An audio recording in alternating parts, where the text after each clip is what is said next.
महर्षि उड़िया बाबा को भी एक उपासक ने प्रश्न किया था कि महाराज जी, मन कैसे रुके? तो उड़िया बाबा ने उत्तर दिया, नियम पालन से। यदि हम नियम पर दृढ़ रहें तो मन हमारा क्या कर सकता है? नियम तो परमात्मा देखता है, हम लोग नियम पर दृढ़ नहीं रहते, इसी से हमारे देश की दुर्दशा है। संध्या वंदन तक का नियम जाता रहा है, भजन करने के लिए नियम की बड़ी आवश्यकता। हाँ, बड़े नियम की आवश्यकता है। तो जैसे प्रातः काल से सायंकाल तक की हर व्यक्ति की अपनी एक दिनचर्या होनी चाहिए। ऐसा नहीं कि आज हम 4 बजे उठे, कल 7 बजे उठे, पर फिर मन को आप कंट्रोल नहीं कर पाएंगे। मन के लिए एक दिनचर्या होनी चाहिए कि हमको 10 बजे सोना है, 4 बजे उठ जाना है।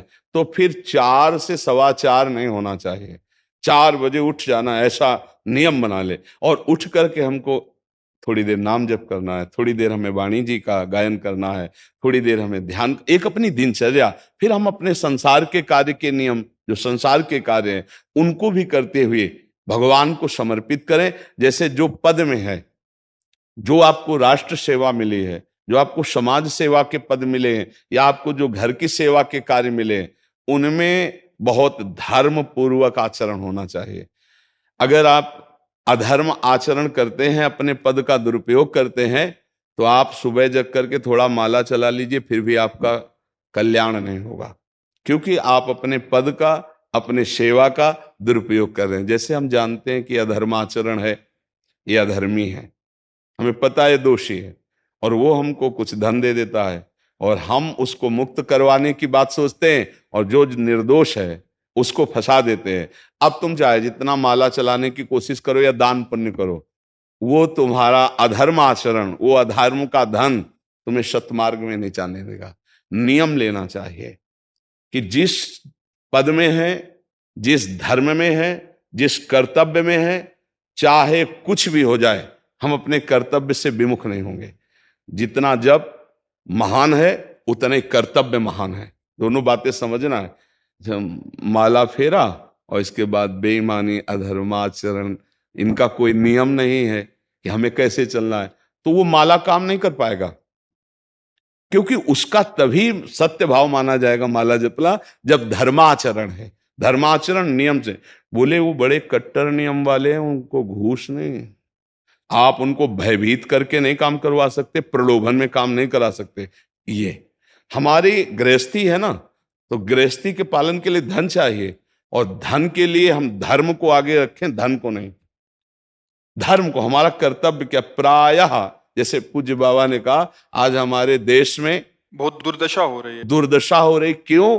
क्योंकि सब अपनी जगह से गलत हो रहे हैं। अगर अपनी जगह हम ठीक रहे तो हमारी दुर्दशा नहीं होगी। हमारा भजन कम होगा, लेकिन हम धर्म से चल रहे हैं तो हम विजयी होंगे। हम भगवान को प्रसन्न कर सकते हैं, क्योंकि हमें जो कार्य मिला है वो भगवान का ही कार्य, सृष्टि भगवान का कार्य। जैसे नए बच्चे कुछ वकालत पढ़ रहे थे, तो यहाँ के प्रश्न किया था कि हम जानते हैं कि वो दोषी नहीं है, हम जानते हैं कि वो दोषी है, पर दोषी हमें पैसा दे रहा है, तो हम वकालत पढ़ी इसीलिए, हम उसको जिताएंगे, तो क्या कोई पाप है? तो उनका खुला पाप है। बोले नहीं, हमारी कोई ऐसा कंपनी दो, ऐसा कुछ बोले कि हमारी कंपनी को ये सिखाया जाता है, तो हमको तो ये करना ही होगा, अगर नहीं करेंगे तो हमारी वकालत का मतलब क्या रहा? तो नहीं, वकालत का मतलब अधर्मी को मुक्त करवाना नहीं है। वकालत का मतलब अधर्मी के सबूत एकत्रित करके उसको दंड दिलवाना है, और धर्मात्मा को मुक्त करवाना है। अब इसके लिए आपके पास अर्थव्यवस्था अगर कमजोर भी है, तो धर्म व्यवस्था आपकी पूरी है। धर्म व्यवस्था ठीक है तो परिवार स्वस्थ रहेगा, सुखी रहेगा, भगवान आप पर प्रसन्न रहेंगे। अच्छा, फिर हमने तर्क रखा कि जैसे आपकी बहन के साथ कोई गलत व्यवहार करे, आपको पता है, और वो आपको 10 लाख रुपया घूस दे, तो क्या आप उसका पक्ष लेंगे? नहीं। तो फिर दूसरी बहन के साथ किया है। अब यहां विचार करना है ना, अपने भाई का अगर कत्ल किए हो, मुझे पता हो कि ये दोषी है, तो क्या हम पैसे से उसको मुक्त करने देंगे? लगेगा कि जान की बाजी लगा देंगे, और तुम्हें हम, ऐसे ही एक गरीब आदमी की किसी ने हत्या की है, तो आपका पक्ष बनता है। पर यह ज्ञान कहां मिलेगा? बिना अध्यात्म के ज्ञान तो मिलेगा नहीं। ज्ञान तो इस बात का मिला कि कैसे पैसा कमाया जाए। अच्छा, वो पैसा यदि अधर्म से आया है तो आपकी दुर्दशा कर देगा, आपकी बुद्धि भ्रष्ट कर देगा। तो जो बाबा कह रहे हैं कि आज हमारे समाज की बड़ी दुर्दशा हो रही, उसका कारण यही है कि हमें अध्यात्म का ज्ञान नहीं, हमें धर्म का ज्ञान नहीं, और बड़ी बड़ी गलतियां हो जाती है। बिल्कुल पता है आदमी निर्दोष है और हम धन के प्रभाव से उसको दंड दे देते हैं। वो दंडा भगवान जब आपको पलट कर देंगे तो आप सह नहीं पाओगे, उसका परिणाम बहुत बुरा होता है। तो इसलिए समाज को चाहिए अपने अपने कर्तव्य का पालन करते हुए एक नियमावली बना ले। जैसे कुछ दुकानों का नियम होता है कि वहां फिक्स रेट होता है, नहीं होता? वहां ये नहीं चलेगा कि कसम से कहते हैं कि तुम्हें हम अपना जान करके कि 100 रुपया मीटर ये मिला है, हम बिल्कुल मुनाफा नहीं ले रहे। नहीं, झूठ क्यों बोल रहे हो? दुकान खोले हो मुनाफा के लिए, झूठ क्यों बोल रहे हो? नहीं लेंगे मुनाफा, हम जितने का लाए हैं उससे मुनाफा लेंगे, पर 120 रुपया मीटर देंगे, कपड़ा बढ़िया है, नाप फिट है, इससे नीचे नहीं उतरेंगे, हमें सफाई देने की जरूरत नहीं है कि हम कसम खाते हैं या ऐसा। जानते हो ये बिजली है, दुकान है, नौकर लगे हैं, तो इसका मुनाफा लेने के लिए दुकान खोलें, कोई दान करने के लिए तो नहीं। तो सबको पता है मुनाफा लेगा, लेकिन एक फिक्स दाम, उसे 10-20 रुपया का मुनाफा लेकर के हम उसको बेच रहे हैं। लेकिन झूठ क्यों बोले? बोले झूठ के बिना धंधा नहीं चलता। नहीं, ऐसा नहीं है। अब असत्य बोलोगे तो उससे जो आपको मुनाफा मिलेगा वो आपकी बुद्धि भ्रष्ट करेगा, और सत्य है कि मुनाफा के लिए है वही चीज, और आप एक फिक्स रेट में दे रहे, बढ़िया है। अब अगर आप कोई मिलावट करके भोजन सामग्री दे रहे हैं, आपको पता है, तो जो खाने वाले के हृदय में बैठे हुए भगवान है वो तुम्हारे जीवन में मिलावट कर देंगे, तुम्हारा जीवन महान दुखमय हो जाएगा। ये कहां समझा जाता है? एक आदमी सिंथेटिक दूध बना रहा है, उससे कहो ये अपने बच्चे को पिला, नहीं पिलाएगा। फिर ये दूसरे का बच्चा जब पिएगा तो उसकी हालत क्या होगी? दूसरे शरीर में जाएगा तो हालत क्या होगी? वो केवल धन की बुद्धि रख रहा है। एक आदमी घी में केमिकल मिला रहा है, एक ऐसे अभक्ष्य पदार्थ मिला है, वो स्वयं नहीं खाएगा, लेकिन वो होटलों में भेजा जाएगा, हजारों लाखों लोग खाएंगे, बीमारी बढ़ेगी, उसको रुपया से मतलब है। ये चीज, ये दुर्दशा हर जगह धर्म का ज्ञान न होने के कारण फैल रही, नहीं फैल रही। एक मरीज बीमार है, असली दवाओं में पैसे ज्यादा है, नकली दवा लेकर के असली के दाम में बेच देना, उसको बिल्कुल फायदा ना होना। लेकिन परमात्मा देख रहा है, तुम जानते हो नकली दवा है, वो तो नहीं जानता बेचारा, ज्यादा पढ़े लिखे नहीं, किसान आदमी गांव का आया है, तुमने दे दिया और उसने पैसा दिया असली के। अब वो पैसा तुम्हारी बुद्धि भ्रष्ट करेगा, तुम्हारे परिवार में कलह पैदा करेगा और तुम्हारा पतन कर देगा। ऐसे हर डिपार्टमेंट में, हर विषय में यदि हम अपने धर्म से चले, अपने सत्य से चले और थोड़ा भी भजन होगा, वो आपको उत्तम गति प्रदान करेगा। पर ऐसा कहां समझ में आ रहा? अध्यात्म के बिना भला ऐसा समझ में आएगा? तो इसीलिए कह रहे हैं हमारे देश की दुर्दशा हो रही। पूर्वजों में पहले ये था कि हमारा धर्म नहीं जाना चाहिए चाहे प्राण चले जाएं, हमारा चरित्र नहीं जाना चाहिए चाहे सर्वस्व नष्ट हो जाए। आज इसकी कोई परवाह नहीं, तो उसी से बुद्धि भ्रष्ट हो जाती है, जीवन एक पशुवत आचरण वाला हो जाता है, और वो अपने को बड़ा सुखी समझने लगते हैं कि हमारे पास बड़ा वैभव है। लेकिन प्यारे, उस दिन को याद करो जिस दिन तुम्हारा आखिरी समय होगा, ना तुम्हारा फार्म हाउस जाएगा, ना महल तुम्हारा जाएगा, ना बैंक बैलेंस जाएगा, ना कोई व्यक्ति, और ना ये शरीर। अब तुम्हारे कर्म तुमको भोगवाएंगे। उस समय की कौन याद करता है? अगर उस समय की याद हो तो भय लग जाए कि नहीं नहीं, पाप नहीं करूंगा, क्योंकि जाना है यहां से। अच्छा, कब जाना कुछ पता नहीं है, किसी भी समय ट्रांसफर हो सकता है इस शरीर से। तो हमें लगता है कि महापुरुषों के जो वचन है कि हमें एक नियम से जीवन जीना चाहिए, धर्म पूर्वक जीवन जीना चाहिए, अपने कर्तव्य का पालन करना चाहिए। जो हमारे लिए कर्तव्य, आज प्रायः धन प्रधान बुद्धि होने के कारण कर्तव्य स्वाहा हो रहा है।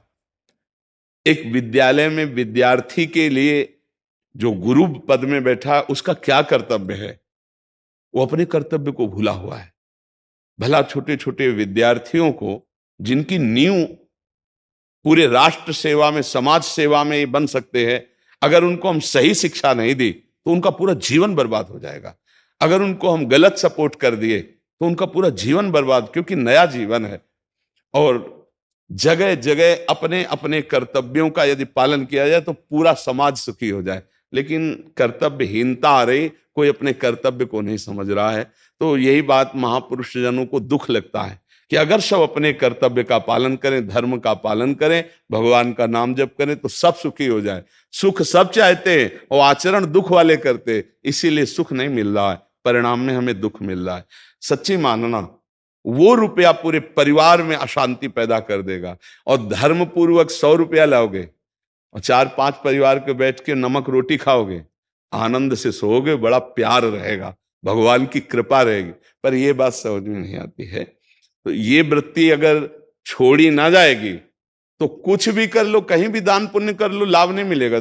अगर दान देने की बात कही गई है तो धर्म पूर्वक कमाए हुए धन से। अगर आप मेहनत से कमाए हो ना, 10 रुपया दे दोगे ना, तो 10 रुपये का वो आटा लाके अगर 2 रोटी खाएगा तो खूब वजन होगा। वो आप 1 लाख रुपया बेईमानी कर रख दोगे ना, तो बैठे बैठे वो गंदा ही सोचेगा, वजन नहीं होगा। उसका गंदा सोचना और आपका गंदा करना दोनों मिल करके, उसके कारण भी तो आप बने ना, तो आपका ही पतन हो जाएगा। उसको तो भगवान बचा लेंगे क्योंकि भगवान की शरण में है। तो मुझे लगता है अधर्म के धन से कभी किसी को लाभ नहीं मिलता। तो अपने कर्तव्य का पालन करते हुए यदि नाम जप किया जाए तो बहुत जल्दी हमको लाभ प्राप्त हो जाए। बहुत सुंदर मतलब ये चर्चा होती है, अगर आप लोग इसको धारण कर लें तो निहाल हो जाएंगे। सच्ची कह रहे, ये जो बातें हैं ये बहुत सुंदर जीवन को पुष्ट करने वाली हैं, पर आप धारण कर लें तो बात है।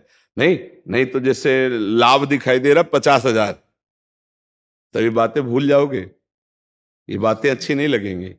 हे यार, बहुत बढ़िया काम घर में आएगा, पर हमारी ये बात ध्यान रखना, वो 50,000 घर में अशांति पैदा कर देगा। सच्ची मानना, आप धर्म से चलना, धर्म से चलोगे तो भगवान तुम्हारी रक्षा में रहेंगे। अधर्माचरण, देखो कैसी कैसी घटनाएं होती हैं।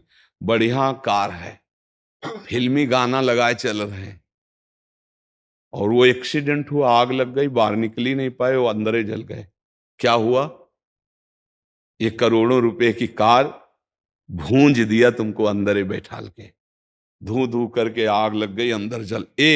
ऐसे जलना चाहते हो या भगवान के आनंद में चिंतन करके शरीर छोटे हो फिर दाह संस्कार हो ऐसे कि सब लोग भगवान के नाम का कीर्तन करते ही जा रहे, फिर आपका अंतिम संस्कार वहां जीवित जल गए?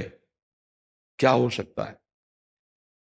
एक एक पल तुम्हारे कर्म का हिसाब होगा, एक एक सेकंड का। ऐसे कर्म करो कि हमारा अच्छा हिसाब हो, बुरा हिसाब। ये मत समझो कोई देख नहीं रहा, वो देख रहा है जिसको हिसाब करना है, वो देख रहा है। उसके लिए कोई वकील या किसी सबूत की जरूरत नहीं होती, वो सर्वांतर्यामी आपके अंदर बैठे ही देख रहा है। तो सदैव जैसे सत्संग सुन रहे हैं, तो अगर हाथ जोड़ के प्रार्थना है, थोड़ी भी बात मान लोगे तो आप सच्चे सुख के मार्ग में चलने लगोगे। नहीं तो भाई बहुत गंदी हवा चल रही है, माया की बहुत गंदगी ऐसी फैल रही। कलिकाल है ना कि ये बातें किसी को पसंद नहीं आती। वो बात बताओ कि हम कितना रुपया कमा ले, कैसे